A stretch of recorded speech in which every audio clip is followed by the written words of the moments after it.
Treasure Island, Chapter 1, The Old Sea Dog at the Admiral Benbow.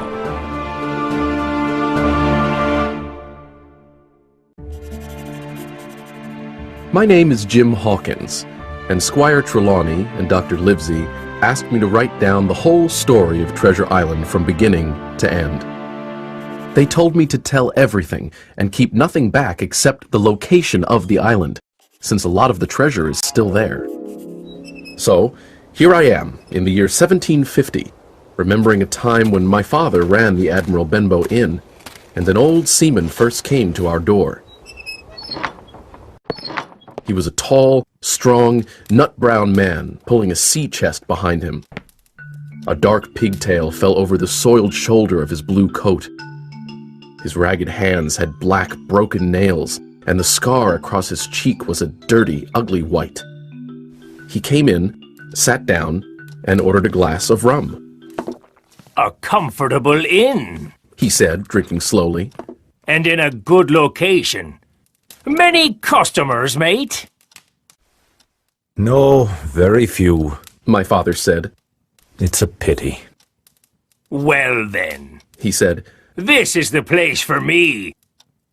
All I'll need each day is bacon and eggs in the morning, some rum, and a room with a high window to watch for ships."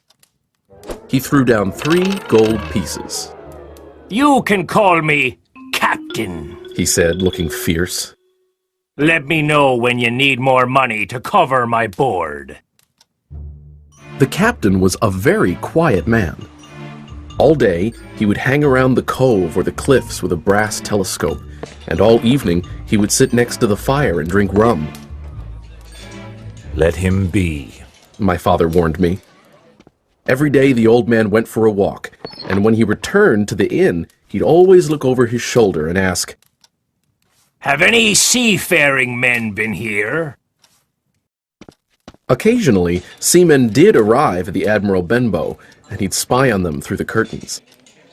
He took me aside one day and held out a silver coin. "I'll pay you every month," he said, "if you keep your eyes open for a seafaring man with 1 leg." "1 leg?" I said. "Let me know the moment he appears." On the first of each month, I'd ask him for my wage. He'd stare at me for a long time, but eventually he would give me my coin. "Look out for the seafaring man with 1 leg," he repeated ominously. How that one-legged man haunted my dreams. On stormy nights, he appeared to me in 1,000 different forms with 1,000 evil expressions. Sometimes his leg was cut off at the knee, and sometimes the entire leg would be missing. The one-legged man would chase me over hedges and into ditches. I thought these nightmares were a high price for my monthly pay, but oddly, the captain himself didn't scare me at all. "More rum!" he'd shout. He'd force our trembling guests to listen to his stories and his singing, and he wouldn't allow anyone to leave. "Pay attention!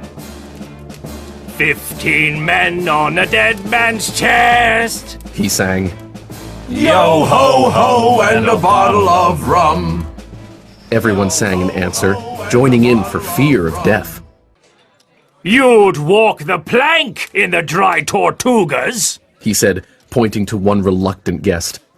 "And on the bloody Spanish Main!" he said, pointing to another. "You'd be tortured and then hung!"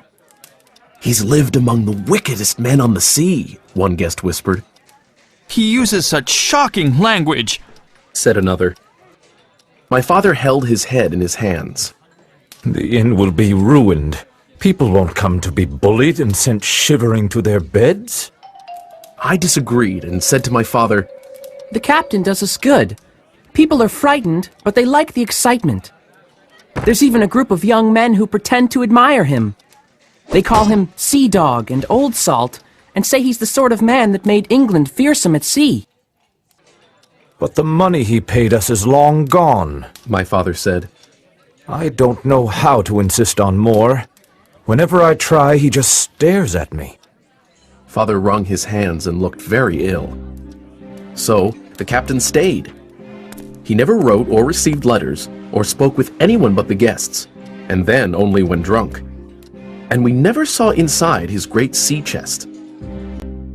Late one afternoon, Dr. Livesey arrived to see my father, who had become quite sick.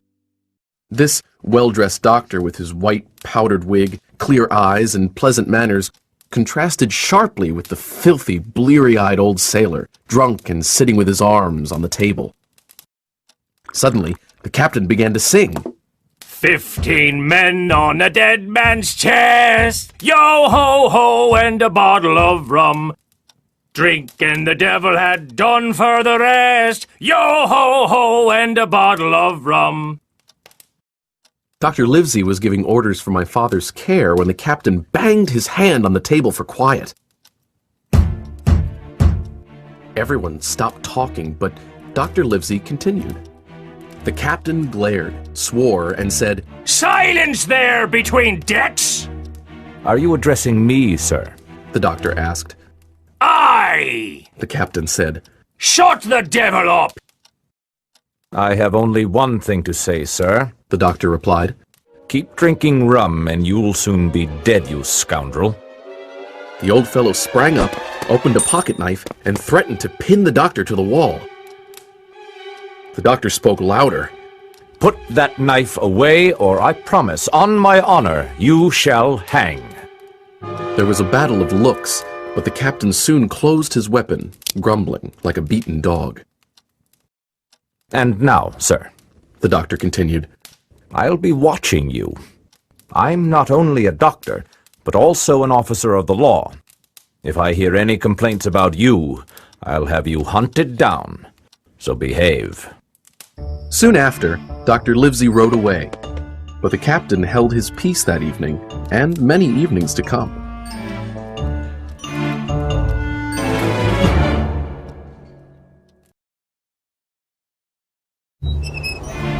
Early one frosty January morning, the captain walked to the beach with his cutlass, the sword he always kept by his side, swinging under his old blue coat.